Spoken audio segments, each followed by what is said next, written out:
함께 기도하겠는데요. 자리에 나시겠습니다.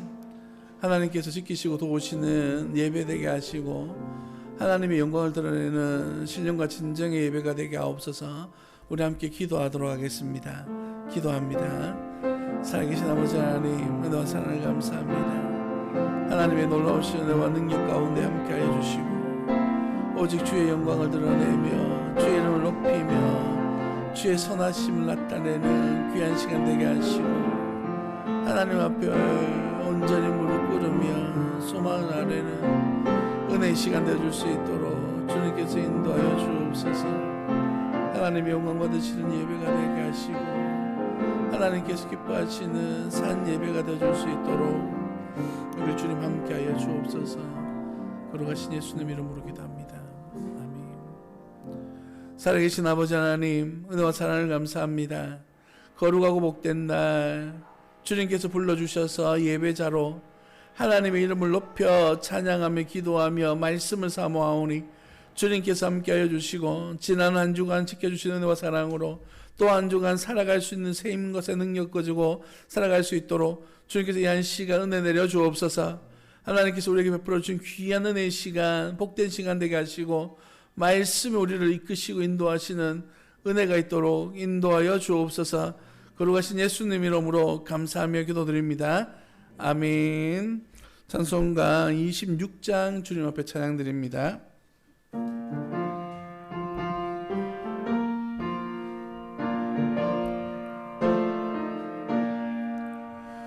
구세주를 아는 이들 찬송하고 찬송하세. 마음과 뜻과 힘다하여 경배드리세.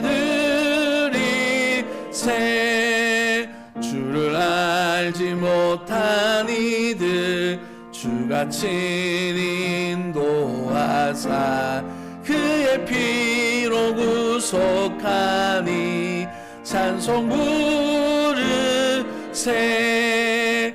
약한 사람 도움받아 시험 중에 참게 되니 모든 죄를 이길 힘을 믿음 뿐이라. 진리 대신 우리 주는 영원토록 변함없네. 성도들아 주를 믿어 길이 섬기세.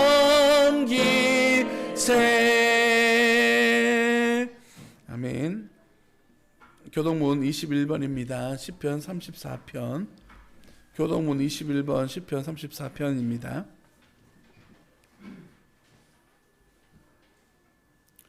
내 여호와를 항상 송축하며 내 입술로 항상 주를 찬양하리이다.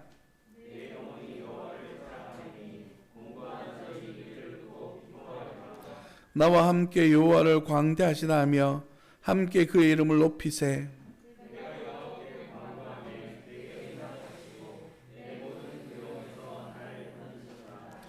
이 공고한 자가 부르짖음에 여호와께서 들으시고 그의 모든 환난에서 구원하셨도다.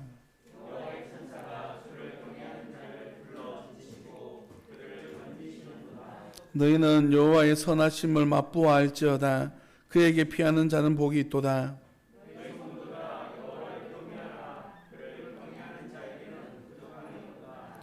젊은 사자는 궁핍하여 줄일지라도 여호와를 찾는 자는 모든 것 좋은 것에 부족함이 없으리로다. 아멘. 전능하사 천지를 만드신 하나님 아버지를 내가 믿사오며 그 외아들 우리 주 예수 그리스도를 믿사오니 이는 성령으로 잉태하사 동정녀 마리아에게 나시고 본디오 빌라도에게 고난을 받으사 십자가에 못 박혀 죽으시고 장사한 지 사흘 만에 죽은 자 가운데서 다시 살아나시며 하늘에 오르사 전능하신 하나님 우편한 자에 계시다가 저로서 사한 자와 죽은 자를 심판하러 오시리라. 성령을 믿사오며 거룩한 공회와 성도가 서로 교통하는 것과 죄를 사해 주시는 것과 몸은 다시 사는 것과 영원히 사는 것을 믿사옵나이다. 아멘. 다 자리에 앉으시겠습니다. 우리를 대표해서 이영규 집사님 대표 기도 인도해 주시겠습니다.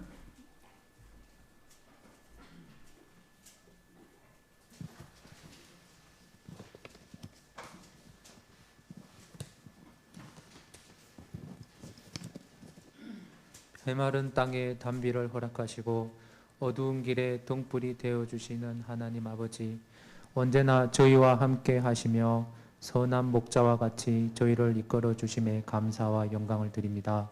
주님, 가정의 신앙이 살아나는 세움교회가 되기를 원합니다.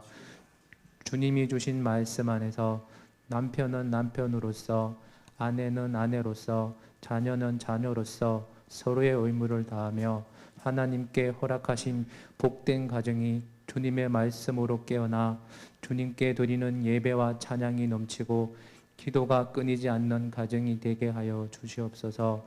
가정으로부터 시작된 신앙의 불씨가 교회로 하나 되어 하나님께서 허락하시고 세우신 세움교회를 통하여 경북 도청 신도시의 부흥의 불길이 일으키는데 미랄로 사용되게 하여 주시옵소서. 하나님 아버지, 저희 세움교회가 섬기는 선교 사역지가 있습니다. 열악한 환경 속에서도 하나님의 말씀을 전하는 선교사님을 하나님께서 기억하여 주시고 어려운 환경 속에서도 잘 헤쳐나갈 수 있게 하나님의 영권으로 지켜주시고 말씀의 생명을 허락하여 주시옵소서. 저희가 보내는 선교 헌금이 힘들고 지친 선교사님의 마음에 조금이나마 위로가 되게 하여 주시고 하늘나라를 세우는데 귀하게 사용되는 헌금이 되게 하여 주시옵소서. 말씀을 전하시는 담임 목사님께도 하늘의 용건을 허락하시어 능력 있는 말씀을 전할 수 있게 하여 주옵시고 예배를 위하여 헌신하는 모든 직분자에게 하나님의 은혜를 허락하여 주시옵소서. 거룩한 주일 주님의 날에 주님이 주신 구원의 은혜를 기억하며 재림의 주님을 바라보며 주님의 성전에 나왔사오니 성령님 임재하여 주셔서 지금 이 시간 신령과 진정으로 예배를 드릴 수 있는 은혜의 시간이 되게 하여 주시옵소서. 사랑하는 예수님 이름으로 기도드립니다. 아멘.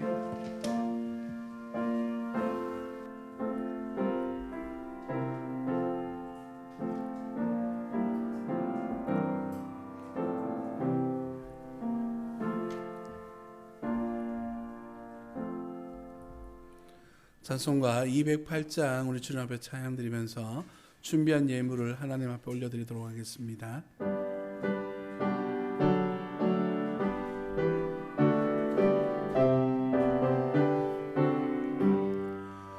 내 주의 나라와 주 계신 성전과 피 흘려 사신 교회를 사랑합니다. 내 주의 교회는 천성과 같아서 눈동자같이 아끼사 늘 보호하시네. 네 교회 위하여 눈물과 기도로 내 생명 다하기까지 늘 봉사합니다. 성도의 교제와 교회의 위로와 우주와 맺은 언약을 늘 기뻐합니다. 하늘의 영광과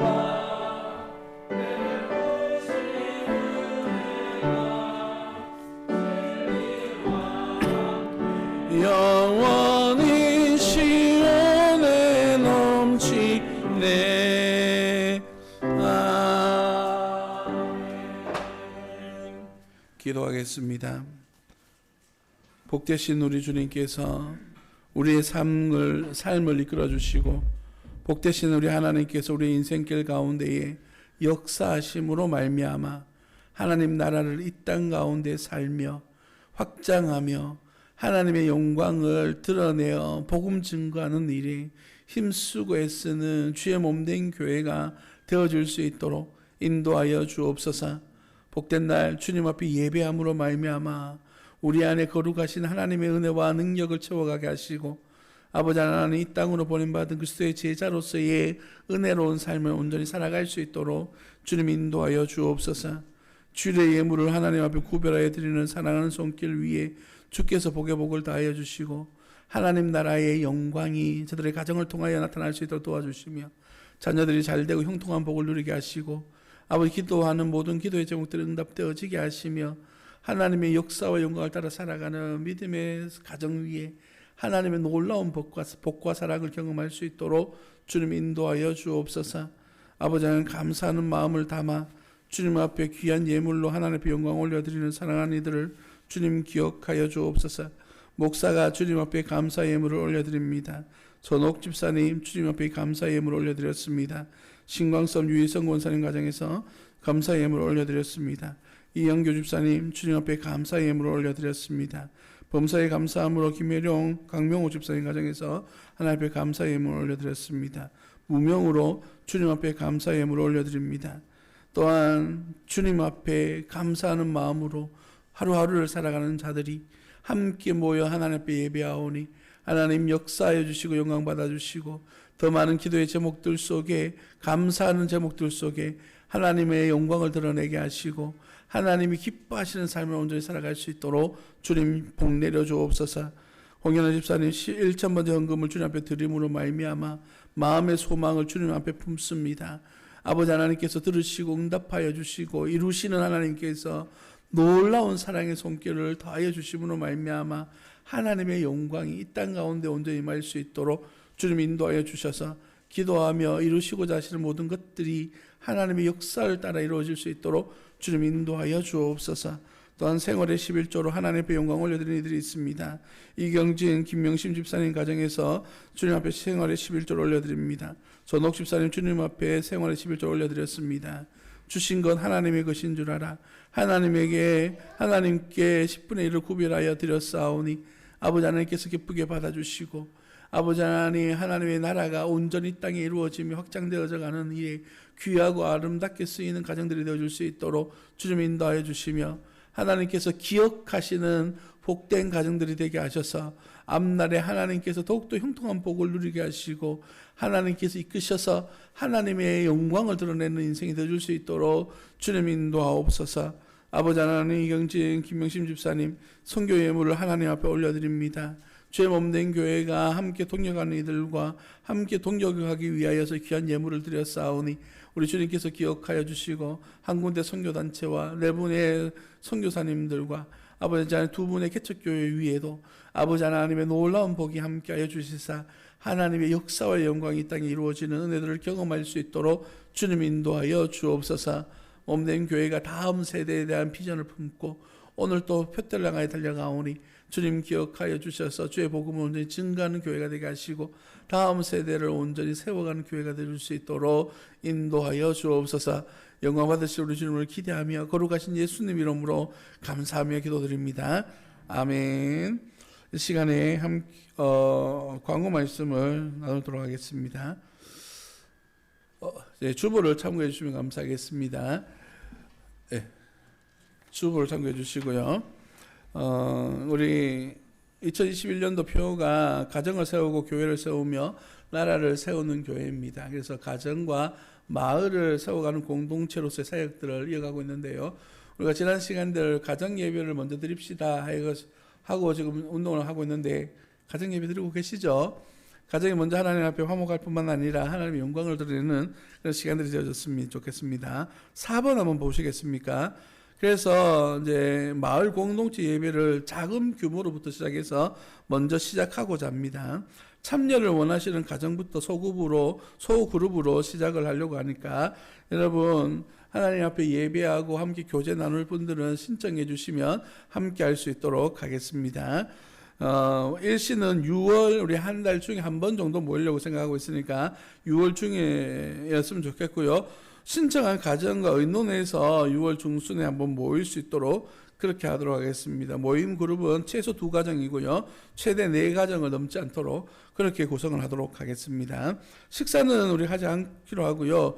모임 장소를 헌신하실 가정들 신청하실 때 같이 신청해 주시고 장소는 결정되어지면 차후에 주보를 통하여 광고하도록 하겠습니다. 인도는 제가 1차적으로 하기로 하고요. 다음에 모임이 확장되어져 가는 것에 따라서 인도자들을 새로 세워갈 수 있도록 그렇게 하도록 하겠습니다. 기억해 주시고 많이 기도 부탁드리겠습니다.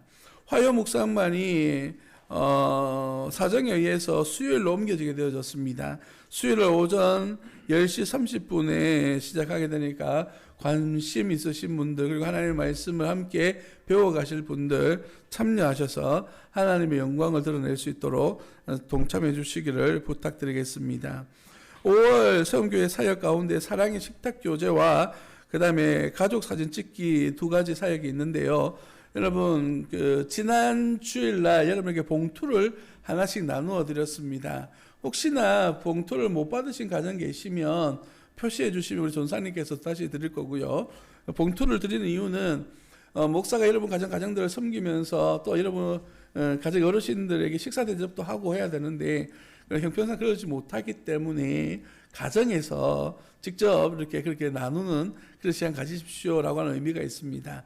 여러분 식탁 교제하시고 사진을 꼭 찍으셔서 이렇게 우리 카톡방에 올려주시면 서로 교제하는데 은혜를 나누는 데 도움이 될 것 같습니다. 지금 실천하신 가정들이 계시고 아직 봉투를 들고 계시는 가정도 있는 것 같습니다. 여러분 빠른 시일 내에 실시해 주시고 참여해 주시면 감사하겠습니다. 제가 보고 참여 안 하시는 가정은 도로 받도록 하겠습니다. 그리고 사랑의 이제 가족 사진 찍는 건데요. 교회 오시는 날 여러분이 가족 사진을 찍어 드립니다.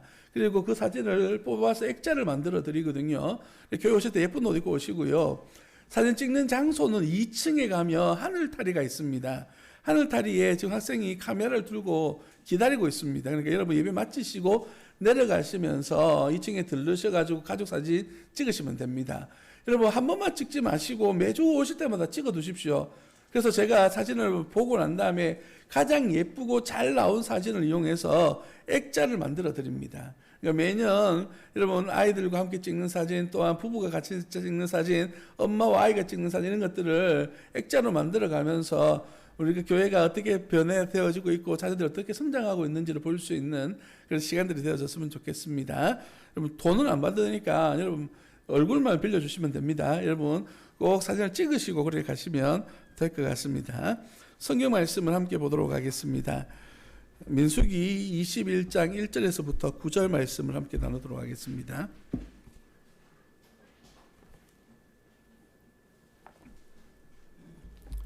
민수기 21장 1절로부터 9절 말씀입니다.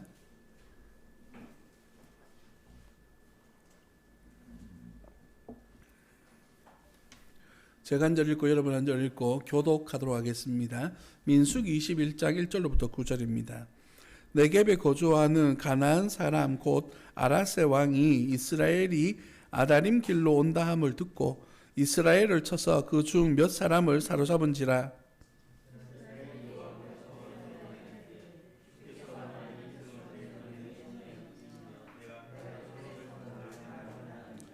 여호와께서 이스라엘의 목소리를 들으시고 가나안 사람을 그들의 손에 넘기심에 그들과 그들의 성읍을 다 멸하니라. 그러므로 그곳 이름을 호르마라 하였더라.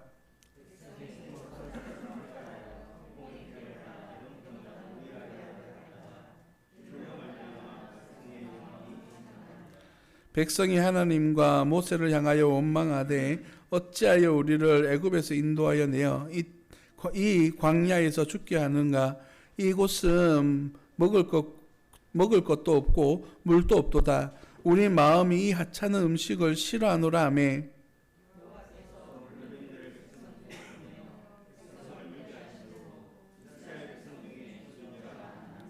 백성이 모세에게 이르러 말하되 우리가 여호와와 당신을 향하여 원망함으로 범죄하여 싸우니 여호와께 기도하여 이 뱀들을 우리에게 떠나게 하소서. 모세가 백성을 위하여 기도하매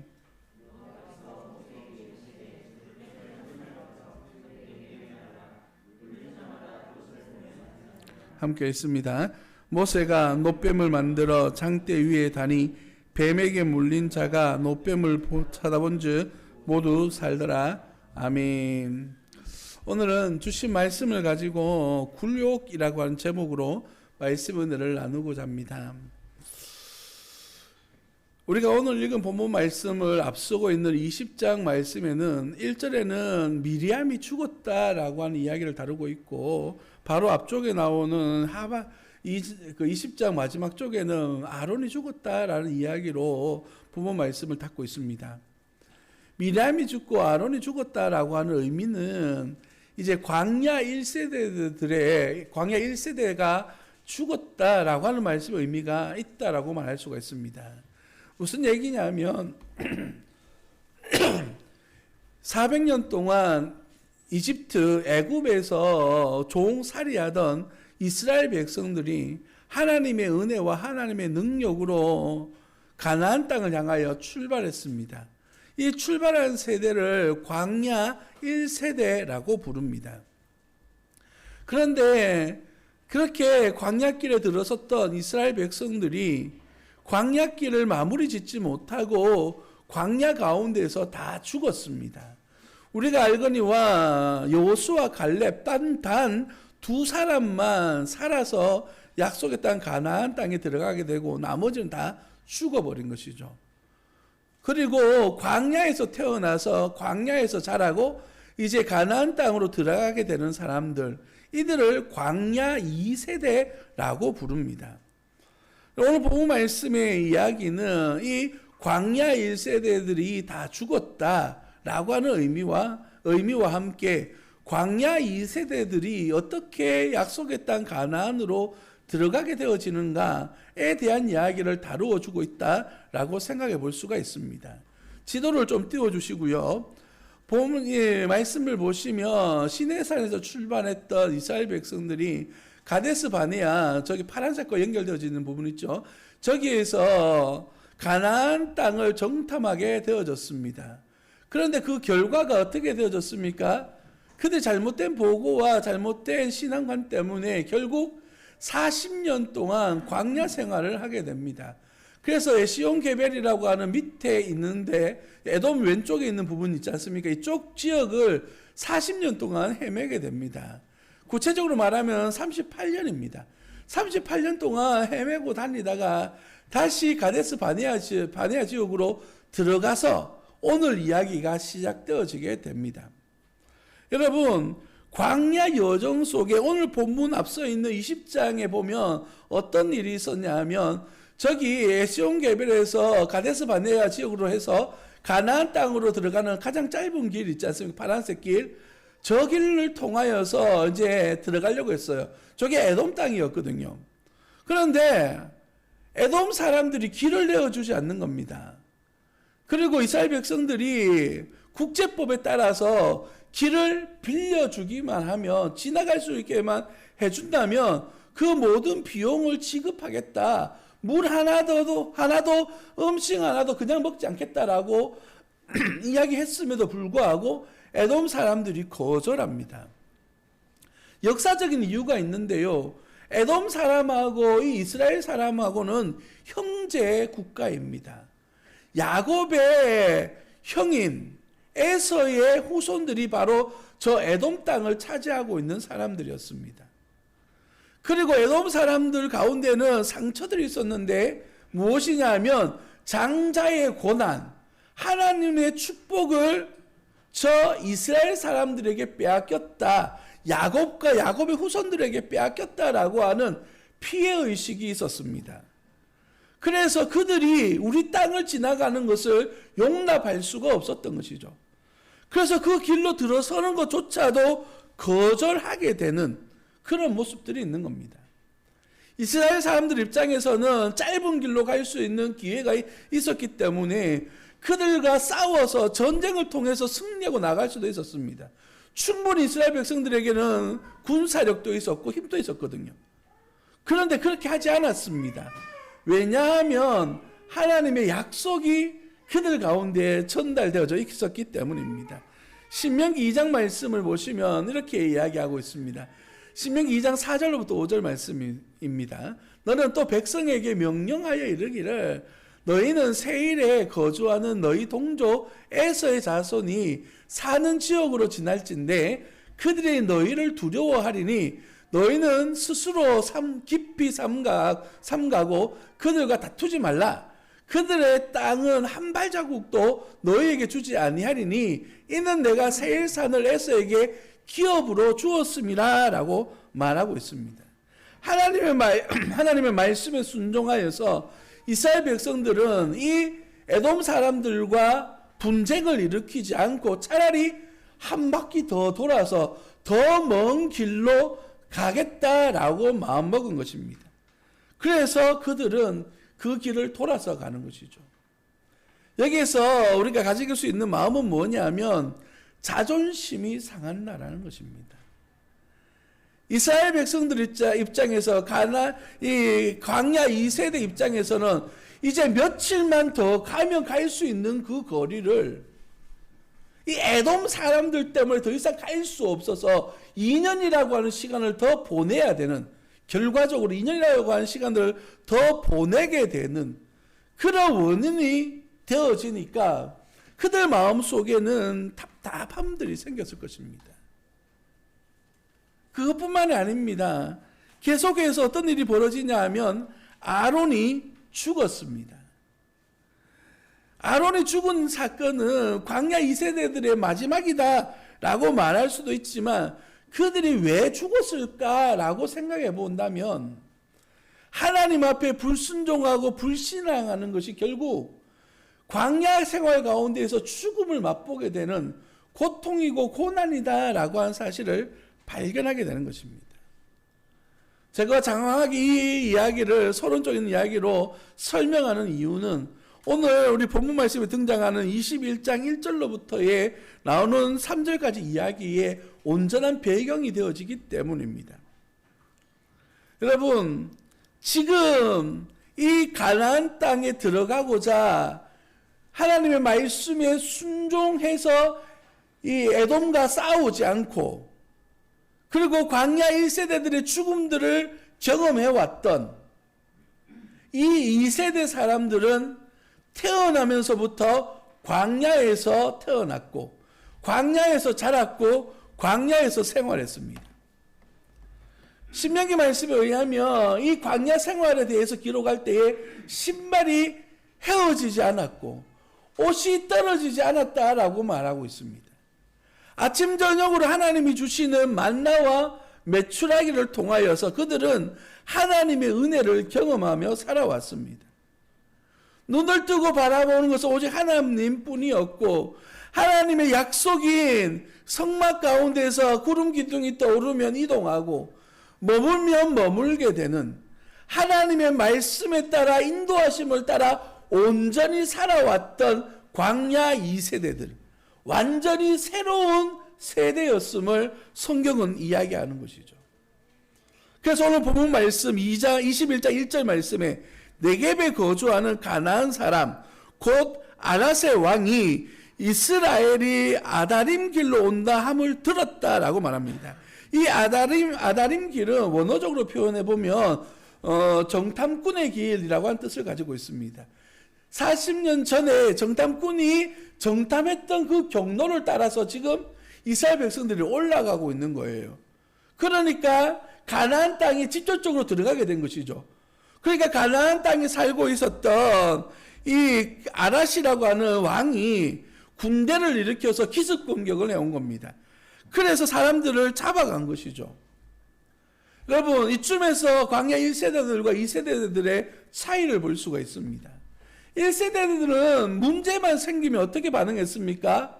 하나님 앞에 원망하고 왜 우리에게 이런 일이 생기도록 하십니까? 라고 하나님 앞에 불평, 불만을 내세웠습니다.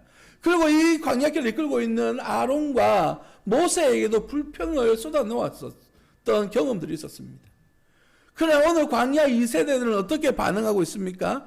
2절을 보시면 이스라엘이 여호와께 소원하여 이르되 주께서 만일 이 백성을 내 손에 넘기시면 내가 그들의 성읍을 다 멸하리이다 라고 그렇게 말하고 있습니다.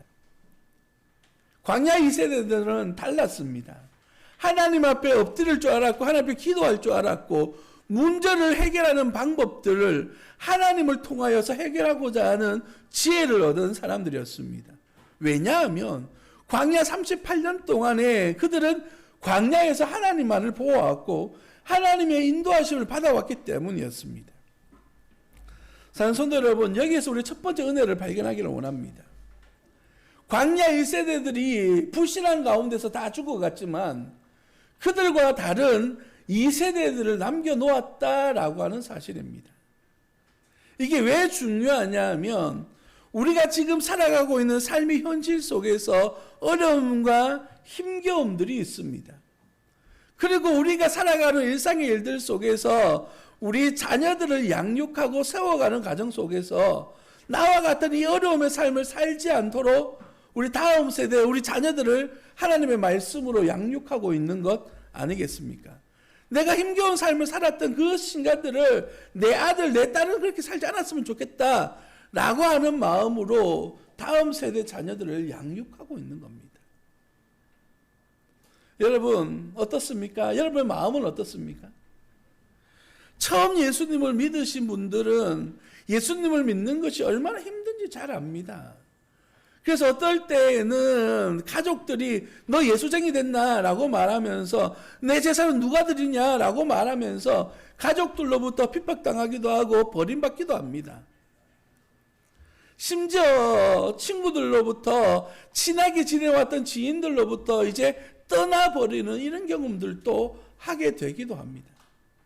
예수님을 믿는 것 때문에 많은 불편함을 경험하게 되는 것이죠. 그러나 내가 경험했던 그 불편함 때문에 우리 자녀들은 예수님도 잘 믿고 그의 은혜 가운데 생활하게 되는 복받은 인생을 살 수 있다라고 하는 은혜가 그들의 가운데 전달되어지는 것입니다. 이것이 바로 오늘 본문 말씀 우리에게 주는 첫 번째 교훈입니다.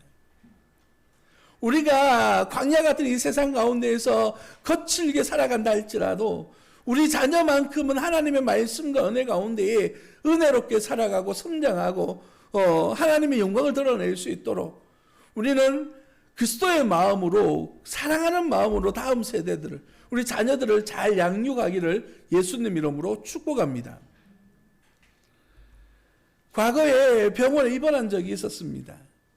그리고 병원에 입원했는데 제 앞쪽에 입원한 어떤 한 아저씨가 있었는데 그 아저씨가 병원에 입원한 이유는 자기 건강을 위해서 사모님과 의논하지도 않고 보약을 지어 드셨는데 그 보약이 몸에 무리가 와가지고 병원에 입원하게 된 겁니다. 아내는 잘 의논해서 뭘 사 드셔야 됩니다. 웃으라고 말씀드렸는데 아무도 안 웃고 계십니다. 근데 문제는 뭐냐면 이 아저씨하고 이야기하는 내용 중에 중학교 2학년 남자아이가 있는데 자꾸 사고를 친다는 거예요. 지금 병원에 있는 이 순간에도 이 아이가 오토바이를 훔쳐가지고 타고 다니다가 사고가 났는지 경찰 잡혔는지 어쨌든 문제를 일으켰다라고 하는 그런 내용이었습니다. 그러면서 이 아버지가 뭐라고 이야기하냐면 가슴을 치면서 내가 이놈 잘 사는 거 보려고 일요일도 일하고 정말 뼈 빠지게 일하면서 내가 건강 챙기려고 먹었던 이유도 다 이놈 잘 되라고 내가 그렇게 했는데 정작 이놈은 사고치고 자꾸 격결로 나간다고 가슴을 치면서 이야기하는 것을 보았습니다. 아버지 입장에서는 잘 안다고 성실하게 살아갔는지는 모르겠지만 아이와 지내야 될 시간에 함께하지 못함으로 말미암아서 이 아이가 바르게 자라가야 될 그 시간에 곁길로 들어서게 된 것입니다. 아버지의 마음으로 안아주고 사랑해주고 함께 있어줘야 될 그 시간을 자기 나름대로의 열심을 가지고 살아가다 보니까 결국 그 아이가 잘못된 길로 들어섰던 것이죠. 우리는 이러한 생각 속에 착각 속에 빠질 때가 많이 있습니다. 내가 열심히 살고 내가 열심히 뭔가를 하면 우리 자녀들 잘 되겠지. 그러나 우리 어른들이 하신 말씀 중에 품 안에 있을 때야 우리 자식이지 내 품만 벗어나면 어떻게 살아가는지 알기가 쉽지 않지 않습니까? 그래서 우리 믿음의 성도들은 지금부터 이 자녀를 위해서 기도로 양육해 나가야 되는 겁니다. 말씀으로 양육해 나아가서 스스로가 하나님 앞에서 올바르게 설 수 있도록 광야 1세대들이 잘못된 길을 걸어갔다 할지라도 그들 2세대들은 바른 길을 선택하고 그 길 가운데 서 있을 수 있도록 우리가 잘된 길, 옳은 길을 가르칠 수 있는 그러한 하나님의 사람들 되어지기를 예수님 이름으로 축복합니다. 이스라엘 백성들은 그렇게 다음 세대의 자녀들을 양육했습니다. 그래서 그들은 전쟁에서 승리하고 그곳 이름을 바꾸어서 불렀습니다. 3절 말씀에 보면 그곳 이름을 호르마라라고 지칭하고 있습니다. 이 호르마 지역은요, 40년 전에 이스라엘 백성들이 하나님의 말씀에 불순종해서 광야 40년을 살아라고 했을 때 아닙니다, 지금 갈게요 하면서 전쟁을 치렀던 장소예요. 그리고 광야 1세대들이 실패하고 전쟁에서 져서 광야로 나왔던 그 장소에서 지금 광야 2세대들이 승리를 하고 나아가고 있는 장면입니다. 하나님의 은혜를 이야기하는 것이죠. 그래서 광야 1세대들은 승리를 머금고 한 걸음 한 걸음 더 앞길로 나아갑니다. 그런데 문제가 생겨요. 4절 말씀을 보십시오. 백성이 호르산에서 출발하여 홍해길로 따라 에돔 땅을 우회하려 하였다가 길로 말미암아 백성의 마음이 상하니라 라고 말합니다. 여기서 마음이 상한다라고 하는 말은 마음이 짧아졌다, 안목이 좁아졌다 라고 하는 뜻을 가지고 있습니다. 무슨 의미이냐 하면 지금까지 광야 2세대들은 하나님의 약속, 하나님의 말씀, 그리고 성막을 중심하여서 잘 살아왔는데 승리하고 난 다음에 에돔 땅을 휘둘러서 가야 된다고 생각하니까 마음이 상하기 시작한 거예요. 그래서 그들의 시선이 하나님 앞에 머물렀던 그 시선을 환경을 보기 시작하고 현실을 보기 시작한 것이죠. 그랬더니 어떤 일이 벌어지게 됩니까? 그들 마음 속에 불평과 불만이 생겨나기 시작한 겁니다. 그래서 5절 말씀에 보시면 백성이 하나님과 모세를 향하여 원망하되 어찌하여 우리를 애굽에서 인도해 내어 이 광야에서 죽게 하는가? 이곳에는 먹을 것도 없고 물도 없도다. 우리 마음이 이 하찮은 음식을 싫어하노라 하매 라고 말합니다. 그들은 변했습니다. 하나님을 발견하고 하나님을 바라보고 하나님을 의지하여 살아갔을 때에는 이 땅에 있는 광야 같은 세상의 어려움 또한 믿음으로 잘 이겨내 갔는데 하나님을 놓쳐버리고 하나님에서부터 시선을 놓쳐버리게 되니까 세상 현실 속에 내 눈이 머물게 된 것이죠. 그리고 그 가운데에서 마음이 상하기 시작한 겁니다. 우리 현실의 문제예요. 어느 날 예수님께서 복음을 전하시고 제자들에게 먼저 길을 떠나라고 말씀하셨습니다. 제자들은 배를 타고 강을 건너가고 있는데 예수님은 더 기도하시고 계셨습니다. 그런데 강 가운데 폭풍이 일어나서 배가 뒤집어지기 직전이 되어졌습니다. 그때 예수님께서 물 위를 걸으셔서 그 제자들 있는 배 가까이 가셨어요. 그때 베드로가 뭐라고 이야기하냐면 만일 주님이시면 나로 하여금 이 물 위를 걸어오게 해주십시오 라고 그렇게 요구합니다. 예수님 오라고 말씀하셨거든요. 베드로는 그래서 물 위를 걸어갔습니다. 그런데 베드로가 예수님만 바라보고 걸어가다가 주변을 기웃거리기 시작하니까 풍랑이 보이고 물결이 보이기 시작하니까 그 마음 가운데 두려움이 생겼어요. 그러자 어떤 일이 벌어집니까? 물속에 빠져들기 시작합니다. 우리의 시각이, 우리의 시선이 주님에서부터 멀어지기 시작하니까 현실의 문제들 속에 부닥쳐서 어려움 속에 빠지게 되는 것이죠. 자녀들이 부모 품 안에 있을 때는 부모만 의지하면 되니까 어려움 속에 빠질 일이 별로 없어요. 거의 다 부모들이 막아주거든요. 그러나 부모를 놓치고 자기 혼자 살아보겠다고 노력하다가 실패한 인생들 얼마나 많이 보게 됩니까? 그와 마찬가지로 우리의 믿음이, 우리의 눈이 주님께로 향해 있지 아니하면 현실의 어려움 속에 빠져들 수밖에 없는 것입니다. 우리 주님께서는 우리들로 하여금 우리 하나님을 바라보기를 원하셔요. 불평하고 불만하는 그들에게 하나님은 뱀을 보내셨습니다. 그리고 그 뱀들이 사람들을 물어서 많은 사람들이 죽어가고 있습니다. 그때 그들이 하나님 앞에 기도하고 모세에게 기도해 달라라고 부탁해서 기도했을 때에 하나님께서 모세와 그 백성들에게 뱀을 만들어서 그 장대에 매달고 그것을 바라보라라고 하는 요구를 합니다. 바라보기만 하면 죽음에서 건짐을 받게 되는 것입니다. 우리 주님께서 원하시는 것은 순종이고 주님만을 바라보는 것을 원하셔요. 그들 가운데 있는 불평과 불만들, 현실의 문제들 속에 감싸져서 현실의 어려움 속에 이리저리 방황하기보다 더 큰 은혜와 믿음을 바라보고 기도하면서 이 일들을 개척해 나가기를 원하신다는 사실입니다. 이것을 우리는 뭐라고 부르냐면 바로 믿음이라고 부릅니다.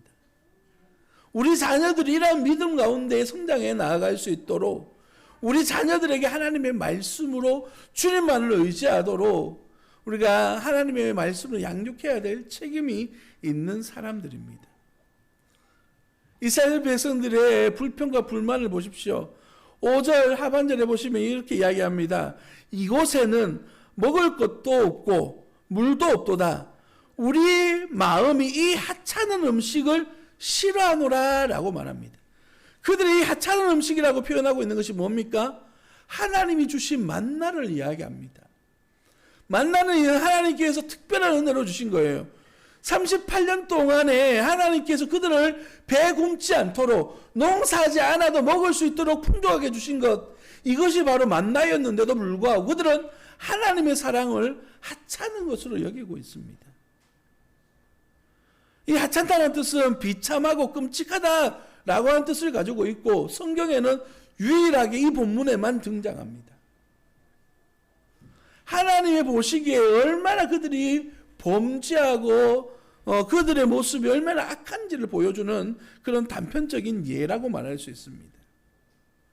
하나님을 놓치게 되니까 놓게 되니까 하나님의 은혜가 은혜로 보이지 않는 거예요. 그뿐만 아니라 그들 가운데 이런 얘기를 하죠. 어찌하여 우리를 애굽에서 인도하여 내었냐라고 말합니다. 여러분 앞서 말씀드렸습니다만은 이 광야의 2세대들은요 애굽을 경험해 본 적이 없는 사람들이에요. 그런데 왜 이렇게 지금 이야기하고 있습니까?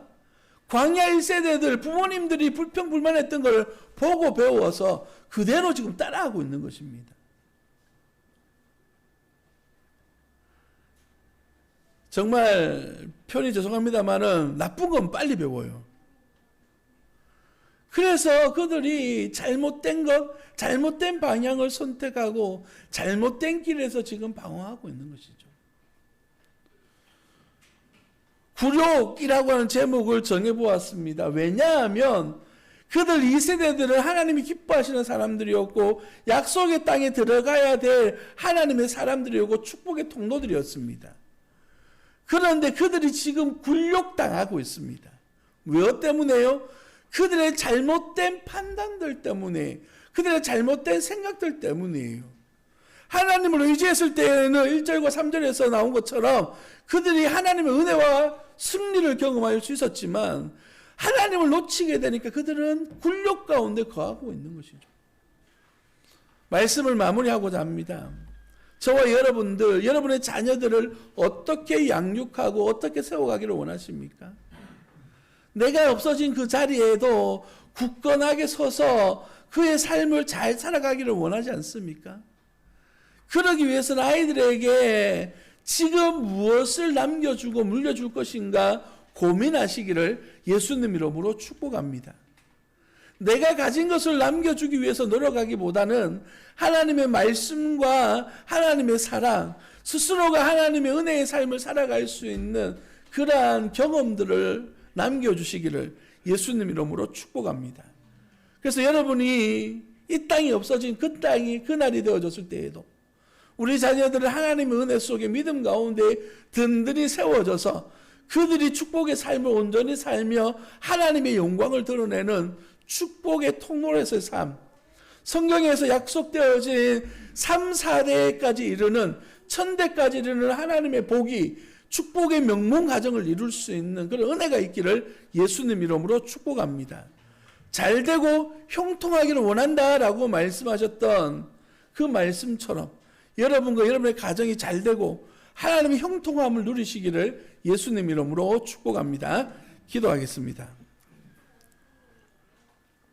이 땅을 살아가는 우리의 삶의 현실들은 광야와 같은 어려움과 광야와 같은 시험거리들, 광야와 같은 어려움들이 우리 앞에 놓여져 있습니다.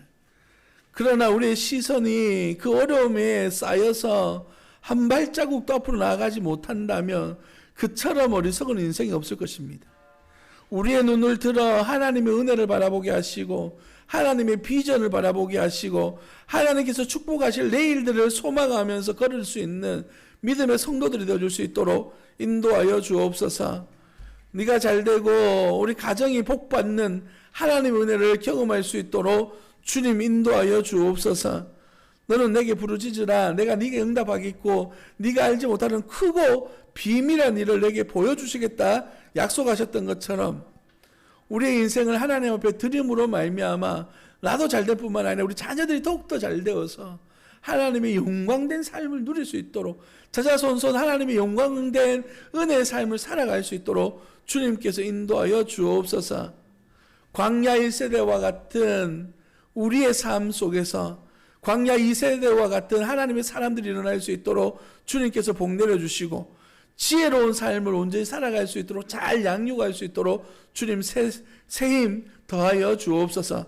그 일에 더욱더 충성스러운 주의 교회가 되게 하시고 다음 세대를 하나님의 말씀으로 잘 양육하는 교회가 되어지도록 인도하여 주옵소서.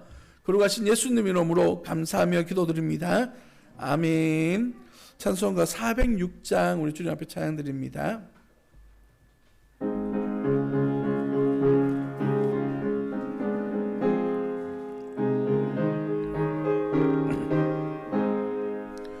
고난 내 영혼 편히 쉴 곳과 풍랑 일어도 안전한 포구 폭풍까지도 다스리시는 주의 영원한 팔을 지혜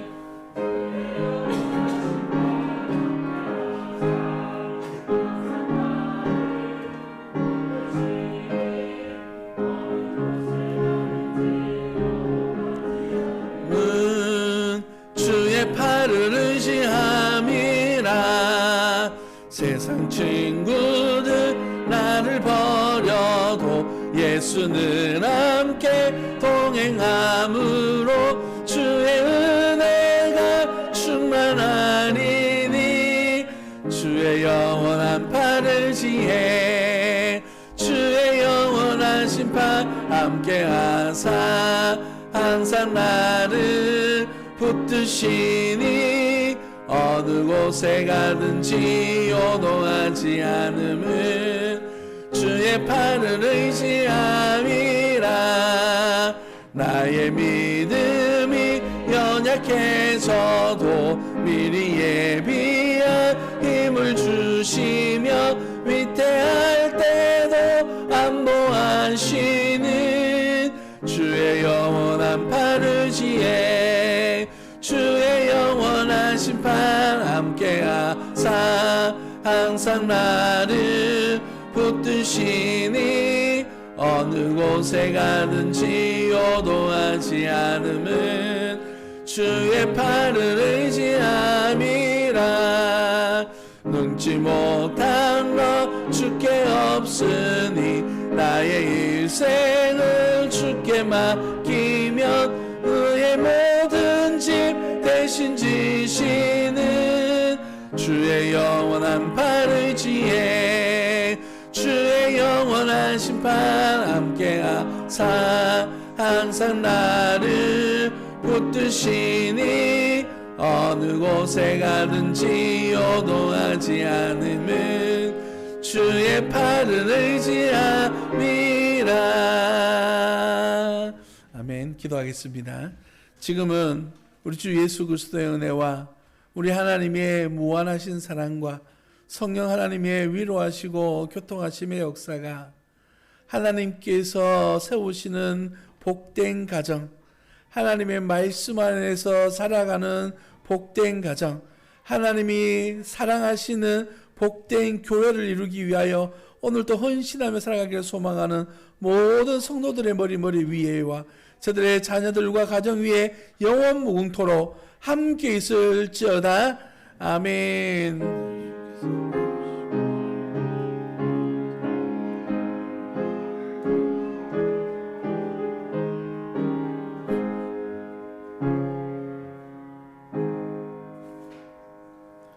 감사합니다. 예배를 마쳤습니다.